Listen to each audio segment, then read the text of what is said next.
James Melendez, thank you for coming by my tasting table. This wine is next, Domaine Carneros Brut 2017 vintage, and I'll give you my thoughts, perspectives, and point score on this wine. So stay tuned.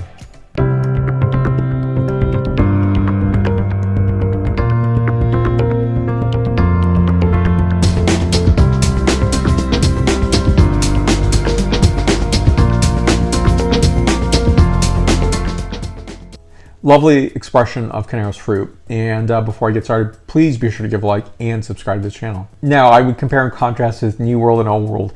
You know, there's so many different variations, and when I think of the New World, it's really easy to pick out this as being my favorite, my #1 sparkling wine producer house in the New World. When I think of the Old World, that's a very, very difficult question to ask and to answer, if I even could answer that question. But this is one where I think has shown the stewardship of fine cultivation of fruit and a really nice, impeccable sense of sparkling wine, and one where it's done with, I think, absolute attention to detail, and wines that are absolutely lyrical and beautiful. So let me show you the bottle. I love the royal blue here. It is a sense of dreaminess, a dream quality to this label expression. Here's the back label for you to look at here. Now, this wine is 52% Pinot Noir, 48% Chardonnay, and it is a 12% ABV wine. This is a dosage of 0.9% or 9 grams per liter, hence a brut wine, but it drinks very, very nicely dry. And I think the quality in this wine, because it has 3 years of surly aging, and I think that's a really nice way of thinking about this wine. And the beauty of the wine that is expressive and yet elegant and filled with finesse and freshness.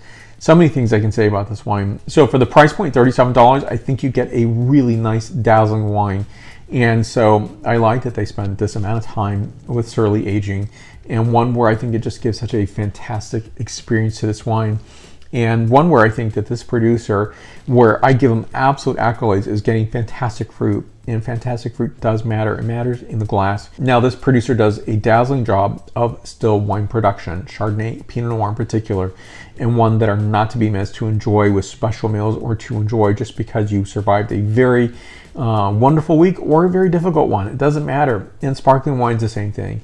I think a lot of people just really segment sparkling wines for Q4. Maybe it's a graduation, it's a special event only, but I think these wines are to represent special events that we should be thinking about in our lives more often, and creating special events where needed.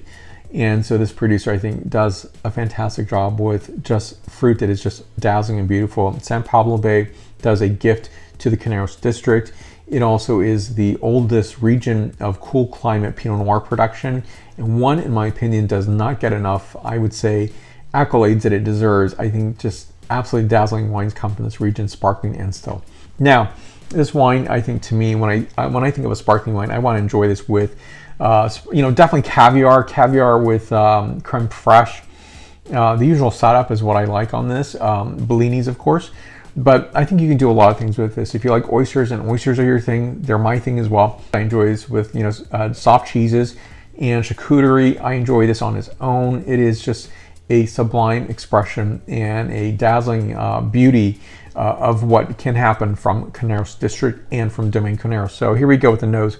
A fantastic silhouette like this. This is more of a tulip shape versus a flute.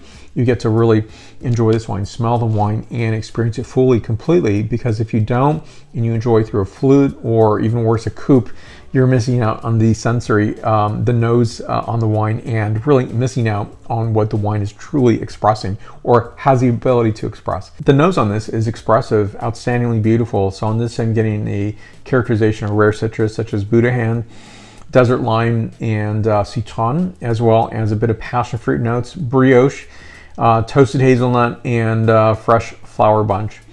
And next is a palate characterization. Now, this is a dazzling palate, lightness, freshness, and creaminess, and it is just completely complex and beautiful. Now, this wine is giving, again, those citrus notes.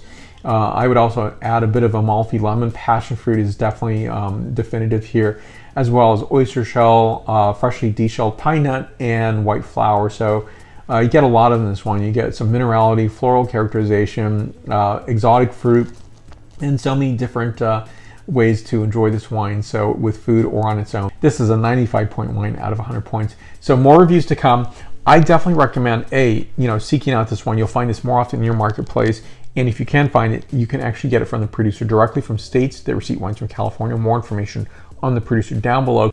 When you're here in Northern California, be sure to visit Domaine Carneros, make a reservation, and enjoy, obviously, their sparkling wines, but also their still wines.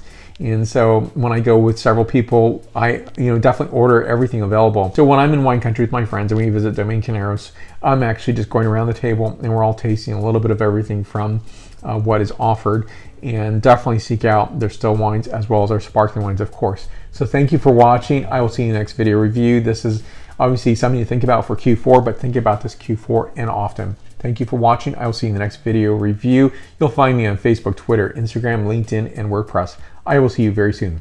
Santé.